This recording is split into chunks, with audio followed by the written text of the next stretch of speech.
Anyways, just wanted to kind of get into it. What makes this trail really cool is that, well, at least the route that I'm going to describe, it's mainly, downhill single track, and it goes from sort of high alpine meadow stuff down to just amazing stands of old growth and some neat sort of northwest style vegetation with a lot of ferns. And it's kind of, the trail itself is a little bit, can be overgrown in some places, so it's a little challenging in that way.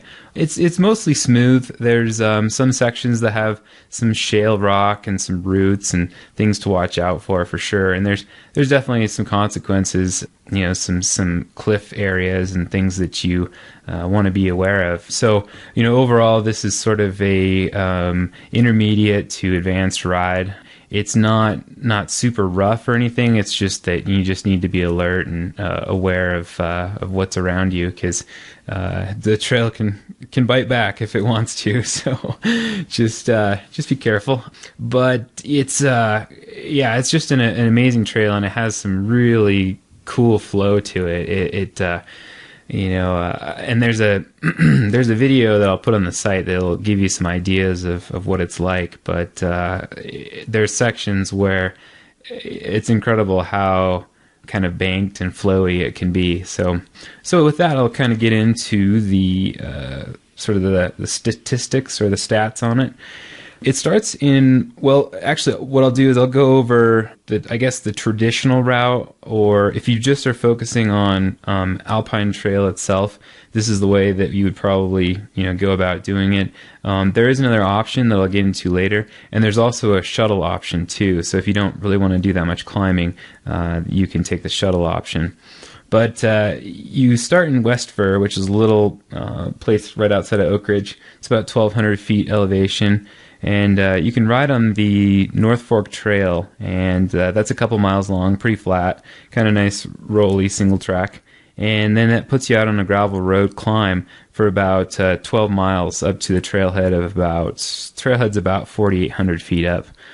So you get into that area. And one thing I forgot to mention too is that Oakridge kind of sits at the foothills of the Cascade Mountain Range in Oregon, and it's on the western side. So it's kind of the more it's the wetter side of the Cascades. On the other side is Bend, and there's some great riding over there. But that's a drier, a little more deserty style riding. But this side is where Oakridge is a sort of a more rainforesty type place.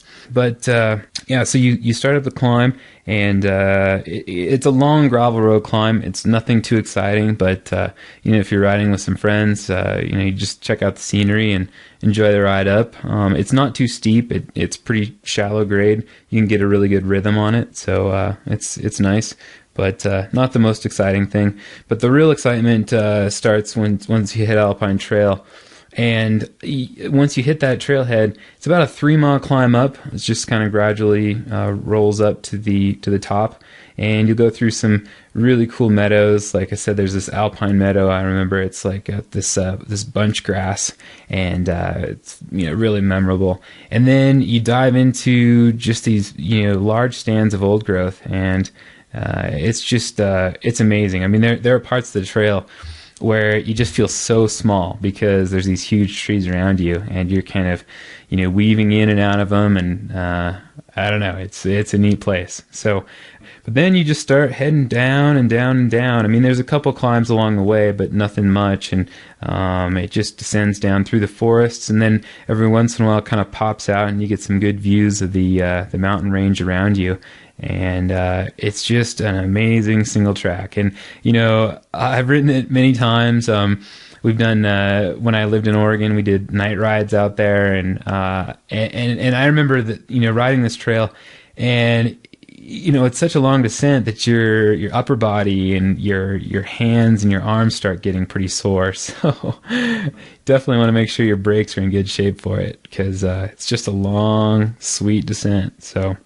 But yeah, basically the trail is in total 15 miles long, and so it drops back down to West Fir where you started. So the The shuttle option is to basically drive from West Fir up to the top and then, figure out your own shuttle situation. Or I think that there is a shuttle service available out of Oakridge, and I'll put a link to that in the blog post for this episode. Yeah, so there's that option, and then there is the more single-track loop option where you can ride a trail called Windberry Divide that goes to Tire Mountain, and then that ties into the top of Alpine Trail and then drops back down. So you have that option.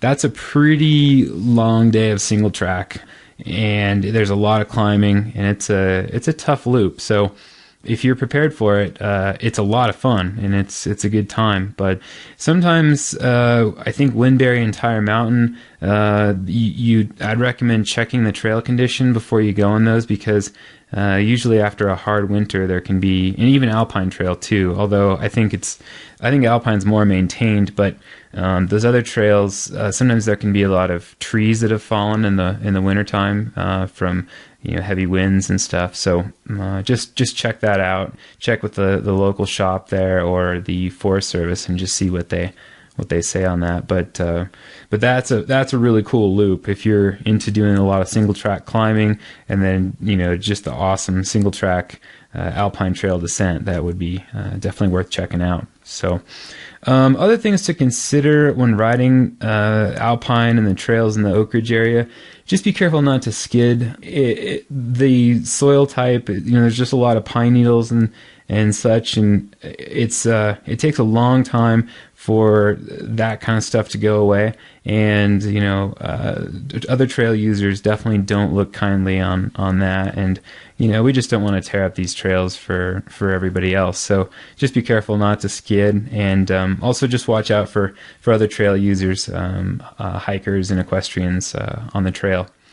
And the best time to ride there is probably late spring, summer, and then into about mid-fall. And then things start to get a little either rainy or snowy. So, in late spring too, you're definitely going to hit some potential rainstorms as well. So, but yeah, that's pretty much the info on Oakridge or the Alpine Trail. But like I said, Oakridge has a bunch of other trails to check out too. So I'd highly recommend it. If you've got a trip you're thinking about, Oakridge is a cool place.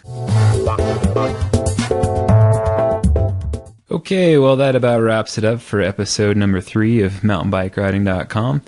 I hope that you got some good ideas as far as maybe some mountain bike tours to check out.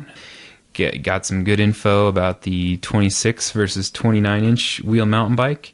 And hopefully the featured trail segment gave you some inspiration to check out a new trail or potentially a new area.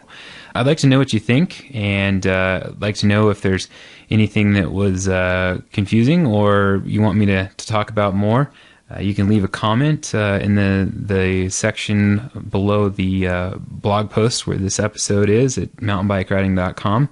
And also, if, like I mentioned earlier, if you've got a really cool trail that you want to share with me and maybe have it featured on the show here, definitely send me some info on it. You could record an audio part, and I might even include that on the show. Or you can send me an email and just kind of let me know about your favorite place. And, if you want to stay up to date on what's happening here at mountainbikeriding.com, you can sign up for the email newsletter, and I'll be sending that out just to kind of keep you informed on what's happening here, as well as additional mountain bike riding and maintenance tips as as they come along, and maybe any kind of new news that's happening in the mountain bike world. So that's about it, and hope you have a great next ride.